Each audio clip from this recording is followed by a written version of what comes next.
Hello दोस्तों, आज की हमारी कहानी है पीड़ा माता पिता की। कहानी अच्छी लगे तो लाइक ज़रूर कीजिएगा। एक गांव में भोला नाम का एक किसान अपनी पत्नी तथा दोनों बेटों के साथ रहता था। भोला अपनी कड़ी मेहनत तथा कठिन परिश्रम कर खेती करता और अपने परिवार का भरण पोषण करता था।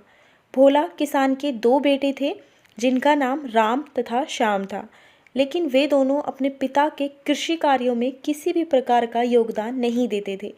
भोला और भोला की पत्नी शारदा दोनों खेत जाकर कड़ी मेहनत से खेती करते थे और खेती से जो भी मुनाफा होता वे अपने परिवार का पालन पोषण तथा अपने दोनों बेटों की शिक्षा पूरी कराते थे। भोला और उसकी पत्नी शारदा सुबह उठकर खेत में जाते और खेती का पूरा काम निपटा के शाम को घर वापस आते। भोला के दोनों बेटे प्रतिदिन धीरे धीरे बड़े हो रहे थे। भोला अनाज की खेती करता था और फसल काटने के बाद वह उस अनाज को बेच दिया करता था और उन पैसों से वो अपने घर तथा अपने दोनों बेटों की पढ़ाई पूरी करवाता। भोला बहुत ही मेहनती था, इसीलिए भोला अपने अनाज की खेती से वह अपने परिवार का गुजारा करता था। भोला के दोनों बेटे राम और श्याम बड़े हो गए थे, इसीलिए भोला अपने दोनों बेटों के विवाह के बारे में अब सोचने लगता है। भोला अपने दोनों बेटे राम और श्याम की शादी के लिए लड़की तलाशना शुरू करता है। जैसे ही भोला को लड़की के बारे में जानकारी प्राप्त होती है, वह शादी तय करने के लिए लड़की के घर जाता है। कुछ दिनों के बाद भोला अपने दोनों बेटों की शादी करवा देता है, लेकिन शादी के बाद भी राम और श्याम अपने पिता की खेती में मदद नहीं करते और ना ही कोई काम करते हैं।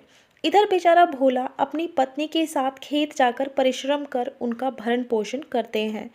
एक दिन भोला की पत्नी शारदा की तबीयत अचानक खराब हो जाती है। उस समय भोला बहुत घबरा जाता है और भोला तुरंत अपनी पत्नी को खेत से उठाकर घर ले आता है, लेकिन उस वक्त उसके दोनों बेटे तथा बहुएं घर पर नहीं होती थी। यह देखकर भोला को बहुत बड़ा झटका लगता है और वह दुखी होकर अपनी पत्नी शारदा की मौत पर रोने लगता है। भोला अपनी पत्नी शारदा की मृत्यु के बाद अकेलापन महसूस होने लगता है, लेकिन उसके दोनों बेटों को अपनी माँ की मृत्यु का कोई दुख नहीं होता है। अगले दिन भोला दुखी होते हुए भी खेती करने के लिए खेत जाता है। फिर भी राम और श्याम अपने पिता भोला की खेती के काम में किसी भी प्रकार की कोई मदद नहीं करते हैं। भोला अपनी पत्नी की मृत्यु के बाद अकेले ही खेती करता है और उसके दोनों बेटे तथा बहुएं घर पर आराम से खुशी खुशी रहते हैं और खुशी से खाते हैं। उन्हें अपने पिता की उम्र की बिल्कुल भी परवाह नहीं होती है।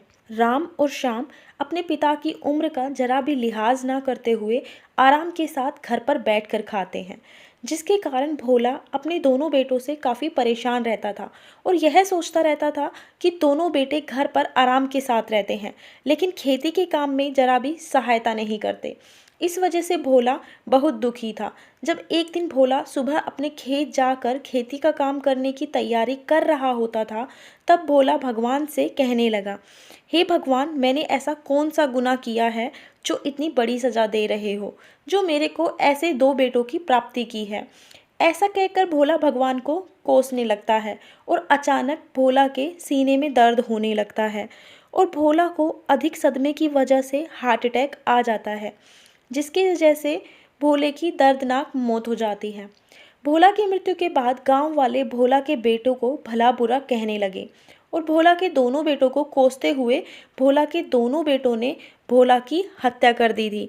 ऐसे सभी ग्रामीण लोग बोलते रहे, जिससे राम को और श्याम को अपने किए कर्मों पर काफ़ी शर्मिंदगी महसूस होने लगी। अब सब लोग गांव का मुखिया राम और श्याम से कहने लगे कि तुम अपने पिता भोला की अच्छे से देखभाल अगर की होती, तो खेती के काम में साथ दिया होता, तो आज तुम्हारे पिता साथ होते। अब अपना पेट पालने के लिए वो खेत जाते और मेहनत करते। तब उन्हें एहसास होता है कि उनके माता पिता ने उन लोगों के लिए कितना कुछ किया था और उन्होंने कितना दुख दिया अपने माता पिता को। राम श्याम को बहुत आत्मग्लानि होती है और पिता और माँ को याद कर कर वो रोते हैं। पर कहते हैं ना, समय एक बार निकल जाए तो लौट कर वापस नहीं आता। तो वक्त रहते रुकिए और सोचिए कि हम क्या गलत कर रहे हैं और सही करने की कोशिश कीजिए।